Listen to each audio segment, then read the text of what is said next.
Hello and welcome to the most spicy deck I've ever seen. So this is a Lich deck, and Lich is a very old card with lots of text, so I've got the errated version here. When Lich enters the battlefield, we go to 0 life, but we don't lose the game. If we would gain life, instead we draw that many cards.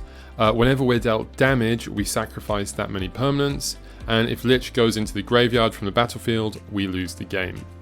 So our combo revolves around Lich putting us to 0 life, but obviously we don't lose the game because of Lich's other ability. Then we can use Mirror Universe to switch our life total with our opponents. They do lose the game for being at 0 life, so it's an instant win for us. We can also use Dark Heart of the Wood as a way to gain life, but with Lich in play, it means we draw that many cards instead. So it becomes Sacrifice a Forest to draw 3 cards. We can use this to go crazy, especially with things like Fast Bond that help us to play extra lands. Now, Fast Bond does have the drawback that it deals 1 damage to us, meaning we will have to sacrifice permanents. So Eureka is a much better way to get things into play. And Eureka is also an old card, so I also have the errated version here. So starting with us, we put a permanent from our hand into play. So that's artifact, enchantment, creature, land, or planeswalker, but we don't care about those.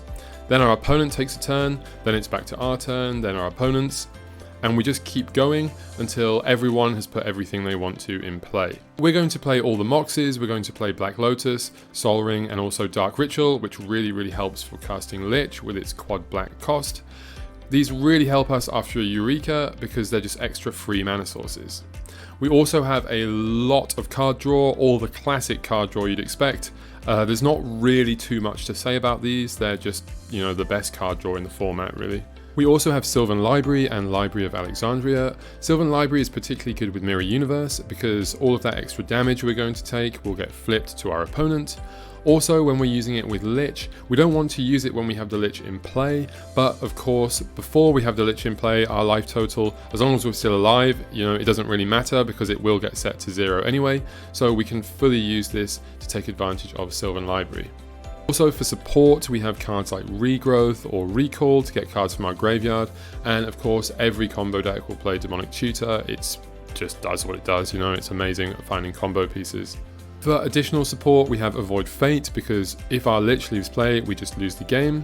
We also have Time Walk, so we can take an extra turn and just hit them with the Mirror Universe straight away. And we have Mana Short, which is great for just tapping them out and stopping them from interacting with us.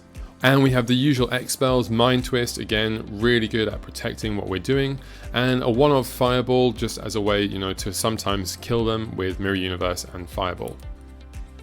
This deck also has quite a lot of options. I've seen many lists play the Abyss. I've seen a few play Winds of Change, which I think is really cool in this list with Dark Heart, Lich, and the card drawing combo. I've seen some play Ivory Tower as a kind of like draw extra cards in your upkeep kind of thing. And of course Chaos Orb is Chaos Orb. So usually I would make an X-point friendly list, but unfortunately this deck has so many power cards and so many pointed cards that there's no way we're going to get even close to just 10 points. So I've kind of suggested a completely different route. I've suggested a land tax build where we can use land tax to get all those extra lands into our hand, and then when we cast Eureka they'll all go down and then we can just kind of go off in one go. This deck will probably be quite different from the one in this video. If I do ever make it, then I will make a separate video about this kind of tax version, which I think is a very unique and cool way to go. So lands, of course, for the Dark Heart Lich combo, we need as many forests as we can get, so we're just playing lots of the forest jewels. We're also playing City of Brass because, we're playing a 4 or 5 color deck, and we do have 1 Underground Sea, just, to kind of smooth the mana out. As I mentioned before, we are playing Library of Alexandria because it's great in this kind of deck, especially with the wheels, but surprisingly, we are actually not playing Strip Mine. And the reason why is because this deck is quite tight on mana sources. We can't sacrifice the Strip Mine to gain life and draw cards off Dark Heart, and there's not really any lands that we care too much about our opponent having. We don't really care about Maze of Ith, for example, or Mishra's Factory, so that's why I've not included it here. But I would definitely go with a transformational sideboard. I think in game 1, most people, they have no idea what you're doing and they'll probably just side out a lot of their removal. bringing in lots of big nasty creatures will definitely be very useful. So when playing the deck, sometimes you will just cast Eureka, put a Lich and a Mirror Universe into play, and then tap 2 mana for a Time Walk and just win the game on the spot.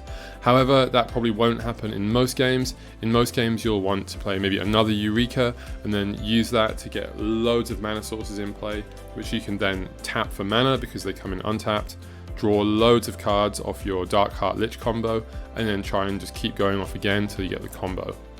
You can also use Sylvan Library with Mirror Universe, as I mentioned before, and then sometimes that can lead into a Fireball, just switching their life total and just blowing them out with that. So to note, you never want more than 1 Lich in play at once, and the reason why is because you do not draw extra cards for extra copies, but you do sacrifice extra permanents for each damage taken. And the reason why is because the draw effect is a replacement effect, so it replaces the life gain with draw, whereas the damage and sacrifice effect is a triggered effect, meaning when you take 1 point of damage, every copy of Lich in play will trigger and you will have to sacrifice a permanent for each Lich you have in play. Of course, against the deck, instant speed burn can really cause a headache because it will make them sacrifice extra permanents that maybe they're not expecting, and things like disenchant, which can take out the Lich, causing them to lose the game on the spot. The absolute nightmare is Chaos Orb, because you can put that down with Eureka in response to them putting a Lich down, and then when the Eureka's finished resolving, you can just blow up the Lich and win the game. We're firmly a combo deck, we're just looking to do our combo. Against aggro decks, we're just trying to combo off as quickly as we can. Against control, we're looking for some of those more disruptive elements, like maybe a mana short or mind twist, to try and get the combo in. So the strengths of this deck, it is super fun and it definitely has the surprise factor. It's a very expensive deck and it plays Lich, so I mean, not that many people have ever seen it before.